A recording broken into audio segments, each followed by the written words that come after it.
મારથી કશું ભૂલ થાય તો માફ કરજો. હું ડીએસકેમાં આવી મારા પપ્પાના કારણે, કેમ કે મારા પપ્પા એના કાર્યકર્તા રહી ચૂક્યા છે. એમને મને કહ્યું કે બીજા પાર્લરમાં શીખવું એમ કરતાં ડીએસકેમાં જાય, ત્યાં તું જાય તો તને પાર્લરે શીખવા મળશે અને એની સિવાય ઘણું બધું શીખવા મળશે. મારા કાકા પણ અહીંયા શીખીને ગયા છે સુથારી કામ. અહીંયા મને ઘણું બધું શીખવા મળશે. સ્પેશિયલી માર્ટિનભાઈ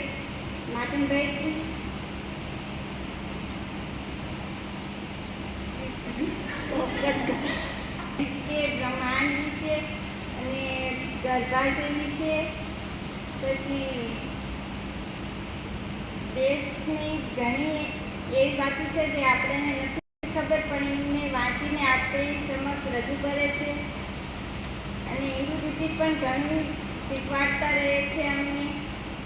અને રીના દીદીએ પણ ઘણા સપોર્ટ કરે છે બ્યુટી પાર્લર શીખવામાં. Thank you.